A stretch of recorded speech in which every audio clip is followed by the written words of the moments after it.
Hi everyone and welcome to my channel. My name is Nathan Melissa and today we are going to finally talk about Jayden's story. If you don't know me, I went through a very tragic, horrible experience back in 2014. My then 14-month-old son walked back to the house and I nearly lost him in a near drowning incident. I felt it was really important to get this story out, and I just been busy with life, and I finally got his doctor to answer some questions about his case, and I finally got him, so I'm ready to share Jayden's story now. Um, I want to just let you guys know you might need some tissues, and there will be some graphic pictures and video, so please be aware. Um, I'll try to give you a heads up of when it's going to happen. It's going to be put in after, so I'll try to coordinate. But yeah, this video, I want to make it mainly just for awareness, pool safety awareness. You know, I was one of those people that felt like it will never happen to us. It will never happen to us. We don't have to worry about that. I was just so sure it would never happen. I just didn't even entertain the thought of that happening. My mother, on the other hand, that was her biggest fear buying this house, that there was a pool, and she doesn't know how to swim, but her biggest fear was that something would happen to a kid here, and her biggest fear came true. Um, but yeah, prepare yourself. It's gonna be a little rough. Um, I'm I'm trying to rush and get this out now. Only able to share this with less emotion, I think. I'm not sure how it's gonna happen, but I just shared it a little bit of the story with the channel 4 and 5 and 9 and Telemundo News. So talking about it, I was able to get emotional then, and so hopefully I'm able to just share the story and not get so emotional. But when you think about a certain situation, it's almost like going into a time machine and you're going right back into every emotion and thought you had. So bear with me, and I really want to just spread awareness, because I know there's others out there thinking the same thing. It's never going to happen to you. You guys are always watching the kids. You know, there's safety, there's a gate on the in the around the pool, and we had all those things as well, especially that mindset of not us. So let's just be safe, and especially going into this long Memorial weekend, I really wanted to get this video out there just so that we're all mindful of how fast and how quiet it could happen, and how we should be a little extra careful if we're going to be around any kind of body of water. So this happened on a Sunday, January 12th, 2014. Myself, my parents, and my daughter, my 5-year-old daughter at that time, we were washing cars in the front yard, on the driveway. And Jayden was in his walker and he was just playing around. And my daughter was on her power wheels, just, driving around as we washed the cars. And I have video of a little bit of how it happened, or what we were doing that morning. And so we're just, hanging out, washing cars, and I see Jayden walking to the side of the house, and I see my dad standing right there smashing cans. So I figured, all right, my dad's got him, because he's right there next to him. He's gonna see him. He's gonna keep eyes on him. It's just like I almost did like a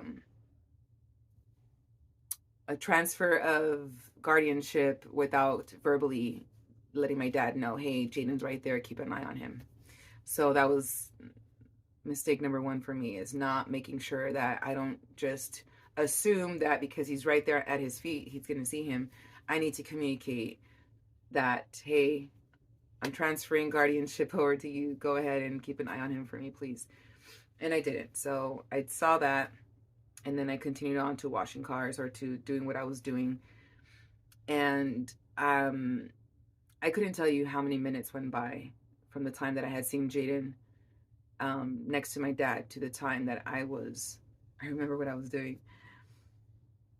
I was scrubbing the right side of my car next to the side mirror. And out of nowhere, I just hear Jayden. Yeah, I'm going to get emotional. I'm telling you, it's like going back into a time machine when you talk about things. Um, I hear clear as day, just Jayden. And I stop and my heart drops a little and I look up where he was last with my dad. And I ask my dad, Dad, where's Jayden? And he looks at me all confused, like, what? I don't know. I don't know where Jayden is. When he said he didn't know where he was, because Jayden was such a crazy kid, he's so active. He loves all this active, like he loves anything active. Like he loves the playground and doing crazy monkey bars, and he loved the water. He loves baths, and he loved the water. I had already put him in there since he was like 2 months in the pool and trying to like play with him, get him used to it. And so when my dad said he didn't know where Jayden was, I knew immediately that my kid was he was in that water. And so I kick my sandals off and I take off running um, through the side of the house because I knew, like I just knew, like I had to hurry up and get to him. And I get to the back, and sure enough, Jayden's little body is floating on top of the water, face down.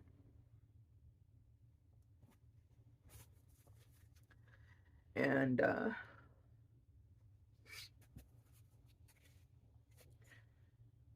I don't know if you guys have watched Avatar, the second one, where the son dies and she starts screaming like that.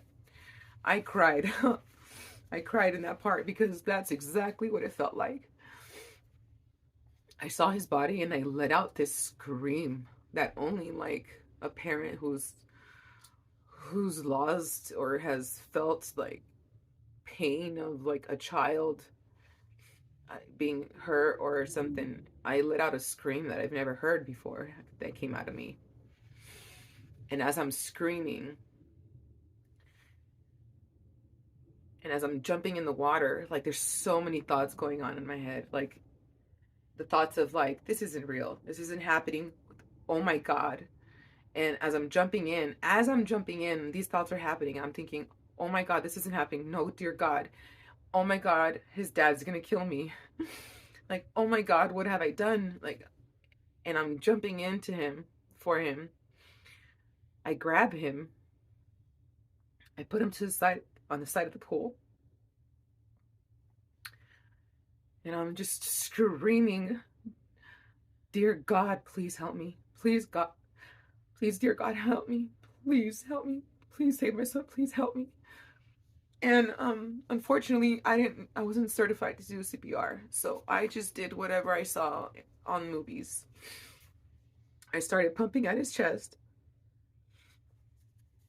And my son was pretty blue. His lips were blue, purple. His eyes were rolled back. And I was just pumping and begging God to help me. As I'm doing that, I can hear my mom on the phone calling his dad, telling him like, hey, something's happened. You need to get home immediately. And she was like telling him like Jayden fell in the pool. And I was like, don't tell him what happened. Just tell him to get here. I didn't want him to get like in a car accident either. So like I'm like it's so weird because I'm like listening to everything that's happening, but I'm so focused and like begging God to help me. And then I'm pumping and I'm trying to like blow air in his mouth, but again I'm not certified, so I wasn't doing it correctly, and I can hear like gargling and as I'm doing that, my neighbor from the back from our backyard, from the back houses, he jumped over the gate, and he used to be a lifeguard. So then he's helping me and he's squeezing Jayden's lungs and trying to like do all the right things. And the ambulance is coming, and there's a sheriff, the Grand Terrace sheriff, he's running in and he's just like, where's the baby? Where's the baby? And he's like jumping the gate, trying to get to the baby to help. Because of course, if anyone that gets a call that a 14-month-old has been found drowned, like it's everyone's trying to rush, right? So then the sheriff's there, I'm there, the neighbors there. We're all just trying to get Jayden, some oxygen, and he's just grunting. He's just moving really weird, and he's making really weird noises, and once the ambulance came, I was in the pool. I was halfway in the pool, standing there. So I got out and I went and got dressed, and I got back out, got in the ambulance. We went to Loma University Medical Center because growing up, it was always Loma Linda, you know. Loma Linda has the Loma Linda has the best doctors and the best equipment, Loma Linda. And so when they ask where are we going, I said Loma Linda. Let's go to Loma Linda. And we get to the ER, and his dad is already there. His dad already got there. My mom and my dad are there. My brother showed up, and we're in the ER, and they take him, and they're working on him, and I just feel so much desperation to be next to him and to watch what's happening, because I don't know if I'm not going to be able to see him, like, before he leaves. There's just so much happening in my mind where it was so much chaos in my brain. And all I kept thinking was, like, if something happens to my son, what's going to happen with me? Because if he doesn't make it out okay, how can I live with that? How can I live with that guilt, knowing that, like, he was under my care, and that happened to him? And so I'm not sure how many minutes go by, but the ER doctor pulls me and his dad to the side, and he says, I need you guys to prepare for brain damage.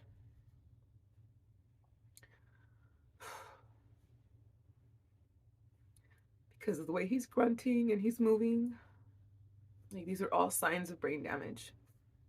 And so I just need you guys to prepare. We're not certain, but because of the high signs, I need to notify you about it.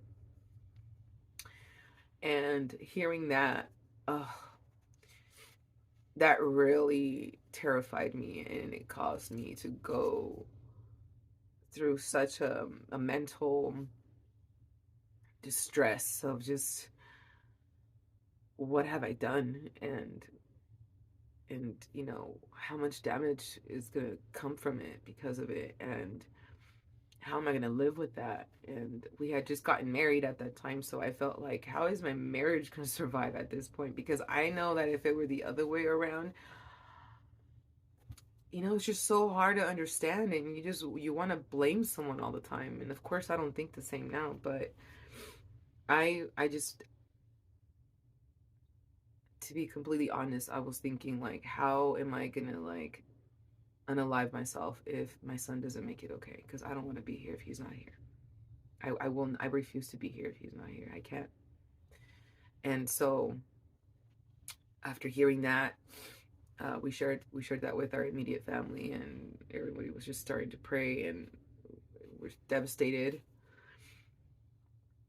And after he was in the ER, they stabilized him. They got him all hooked up. They got him on a breathing tube, and the breathing tube had to be breathing really fast for him.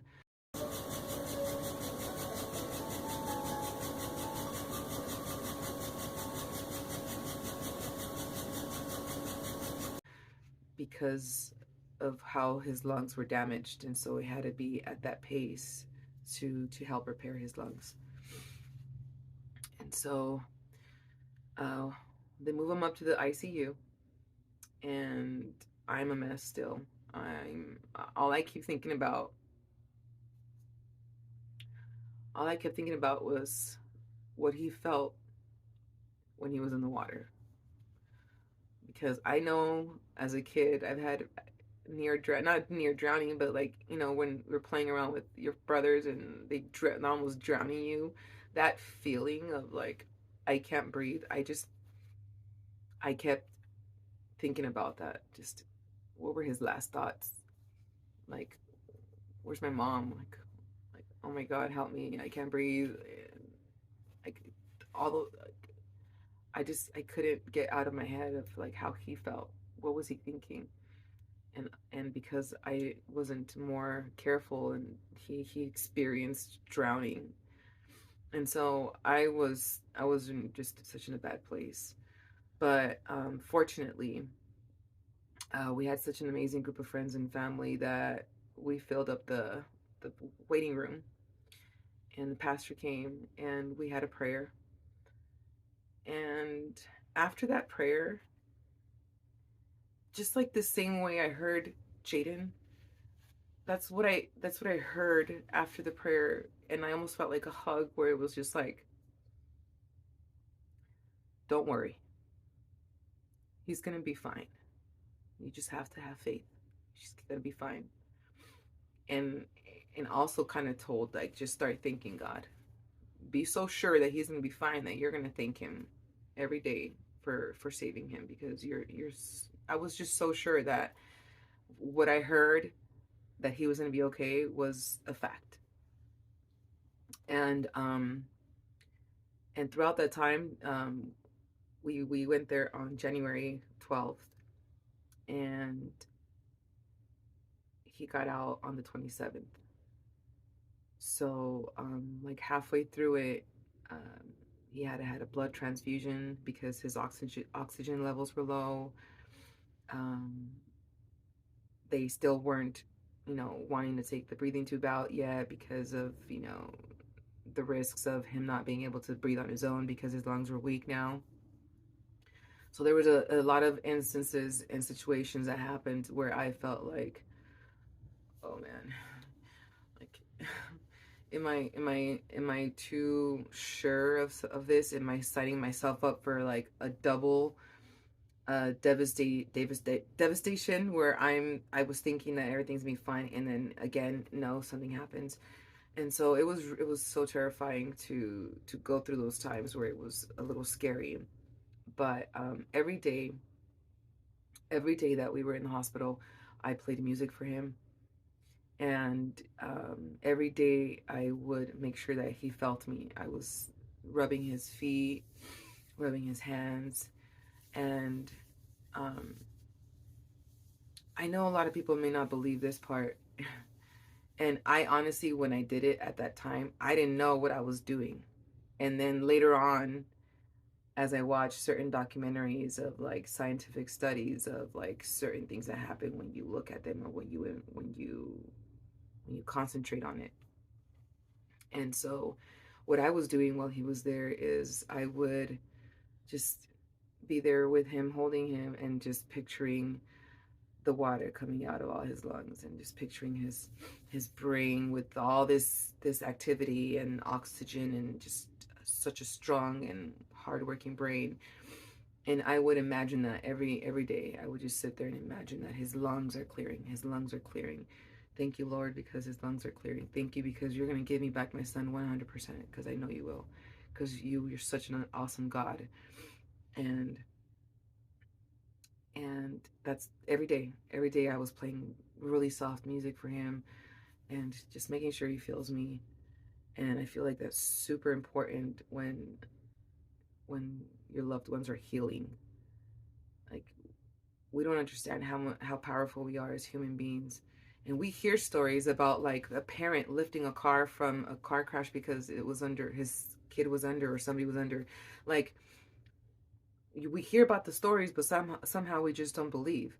And so at that time, I didn't know what I was doing. I just felt like I just it was almost like I was a knowing that I have to do this. I have to make sure I'm touching him, he feels me, I'm talking to him, I'm playing soft music.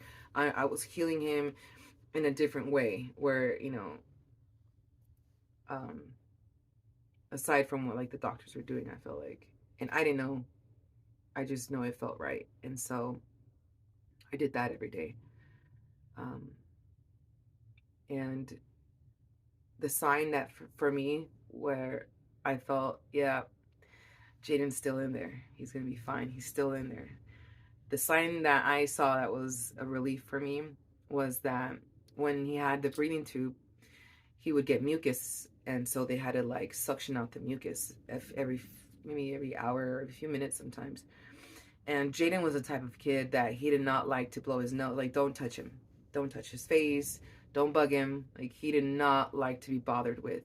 And so every time they would go to suction out his lungs and the mucus, his blood pressure would go up so high because he would get so upset that they were messing with him.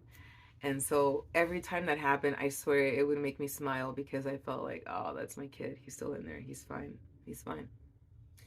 And so those are my little bits of hope that he was gonna come out okay.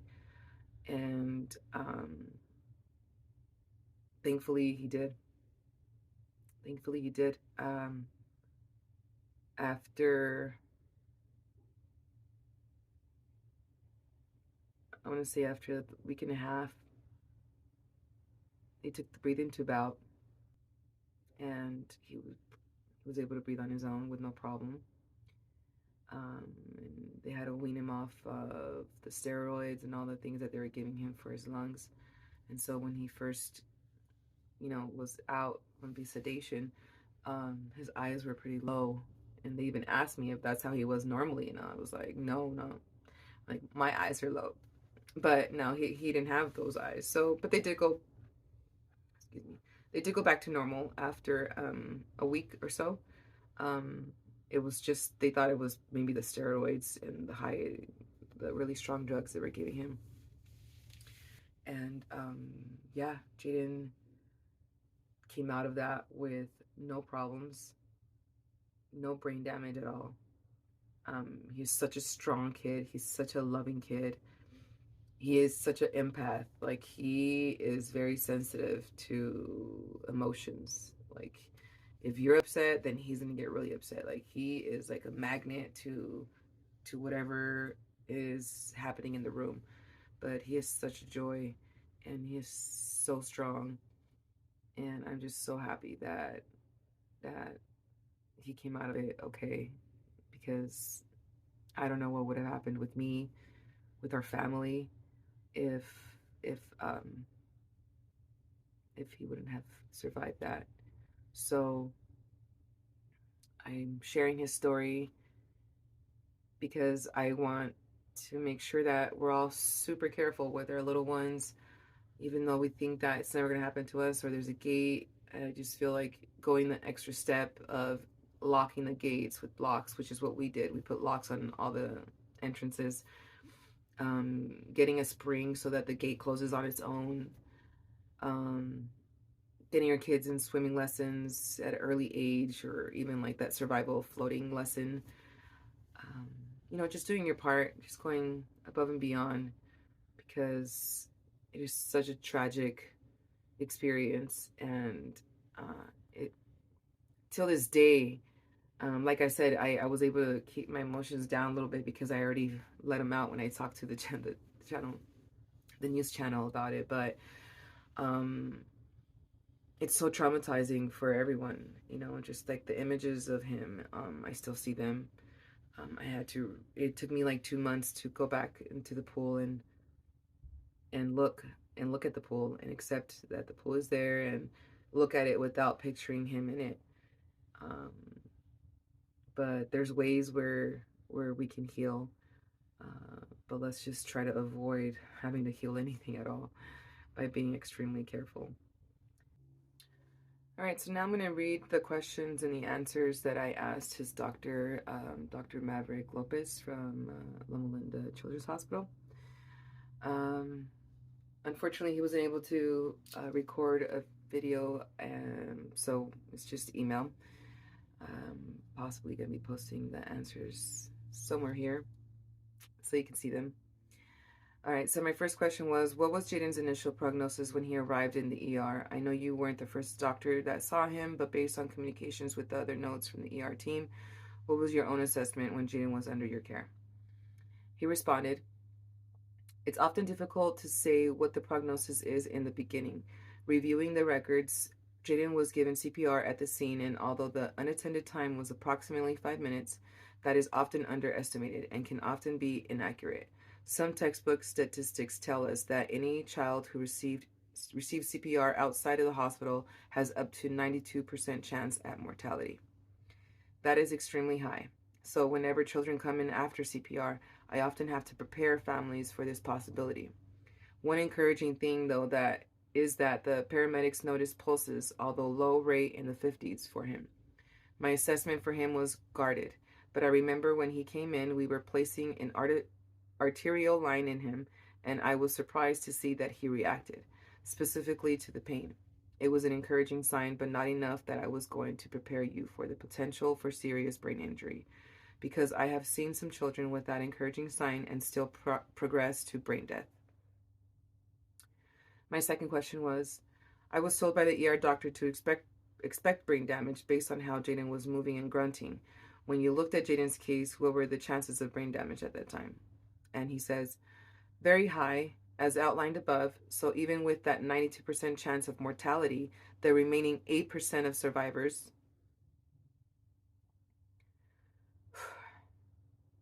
sorry,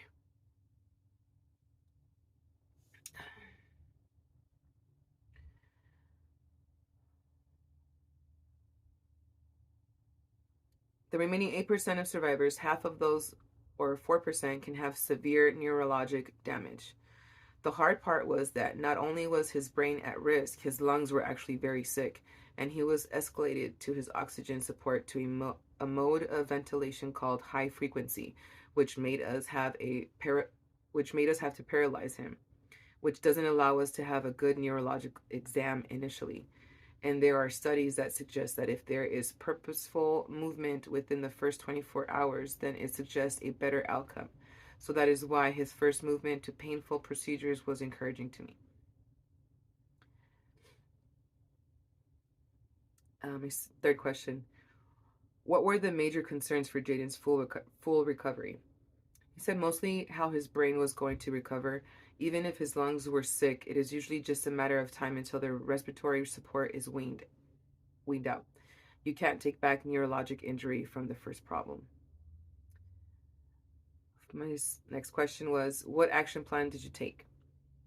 Everything we could to protect his brain. Sedate him, make sure he didn't have seizures, monitoring his brain, making sure that he had the right amount of oxygen, that his blood pressure and brain perfusion were the best they could be. And then the next question. Based on your experience, how sure or unsure were you for Jayden's survival or recovery?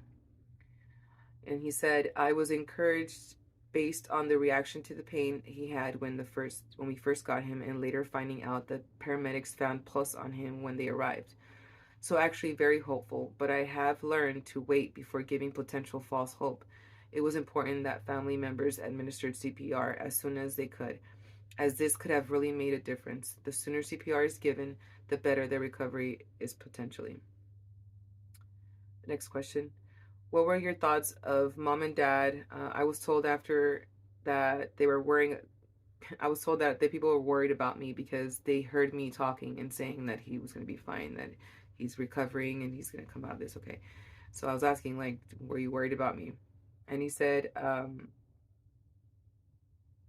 initially thoughts were like with many parents, it is such a devastating event. Usually all families are hopeful for recovery, even in the face of a really poor prognosis, so that was not unusual for me. I wouldn't say I was worried about anything out of the ordinary, and I feel like we may have prayed at the bedside, which is something that I try to do as often as possible. And then my next question was, what was the first sign that you saw that indicated progress? I think I just asked it in a different way, but again, it was when they did the line that he felt it was that was a good sign. My last question is, do you believe that the thousands of people that were praying for Jayden had anything to do with his recovery? And his response was, I know that prayer works, and I'm sure those contributed. And also CPR right away was certainly one of the biggest reasons for his outcome. So yeah, I honestly never really looked back to see what the percentage was of mortality rate. I didn't know it was at 92% mortality rate, and the other 8%, there's still chances of brain damage. When we went in with Jayden, there was a little girl that went in with, she had been choking on the candy, and she ended up being brain dead. So I was watching it all around, and there was another little girl that had a near drowning, but she didn't go down under that long. So she was okay. But it just happened so much. It happened so much. Dr. Lopez really wanted to emphasize that knowing how to administer CPR correctly can really save lives. So I encourage you, if you have kids at home, to get certified in CPR, just so that if, God forbid, you at least know how to do it properly, and the chances are higher of survival. He also mentioned that there's a family that came up with family lanyards, which is pretty much a lanyard of like when you transfer guardianship, just like I was saying, where I had just visually transferred guardianship. There's lanyards that they make that you pretty much give the lanyard to the adult that's responsible for the child. So that's a good way to keep track of, keep eyes on the kid at all times. And I will go ahead and add links to information that Dr. Lopez has provided as well, and any other information that I have that I can give to you. I think that's it. Just be safe, and if anything happens, have faith. Have a lot of faith, but before anything, just be careful and keep an eye on those kids. That's all I have for today. Be safe out there, and we'll talk soon. Bye. Summer, and that means more people in the pool. But the fun comes with a warning. Be aware of the drowning dangers. KCAL News reporter Rena Nakano shows us the risks through the eyes of a family that nearly lost a child. It's a date Nada Taylor will never forget. January 12th, 2014. The day her one-year-old son Jayden almost died. I see his body floating face down, and I let out this scream. Just minutes prior, the family was hanging out, washing cars at their home in Grand Terrace. Little Jayden, who had just learned to walk, went exploring past a slightly open pool gate. I saw Jayden walking to the side of the house, and I figured, okay, my dad, he has eyes on him now. But he didn't. He was busy cleaning and didn't even notice the toddler. Seconds later, a little voice told her to go check on Jayden. His body was floating right in that area. Taylor grabbed him and started pumping his chest. The ambulance rushed him to Loma University Health, where she got the worst news. Based on how he's moving and grunting, I need you guys to prepare for brain damage. For 2.5 weeks, the 14-month-old fought for his life. Miraculously, he went home a happy and healthy baby. But Jayden, who is now 10, is the exception. Drowning is the second leading cause of death for unintentional injury for children between the ages of 1 and 4. And it remains in the top 5 for all people between the ages of 0 and 54. Kids safety expert Michelle Parker says every year those numbers start to increase right around Memorial Day weekend. Experts say the most important thing is to remember, never assume that someone is watching. That someone has to be you. If it's not you, designate another adult who has 0 distractions. Having something like a tag or a bracelet or something that indicates I am the water watcher and that's my job, not assuming or not having multiple people in that role. Taylor says loving her child wasn't enough. Neither was having several adults nearby or even a gate around the pool. It can happen to anyone. She's hoping their story will inspire parents to be extra vigilant around the water. I'm just so grateful that I have a miracle with me all the time. In Loma Linda, I'm Rena Nakano, KCAL News.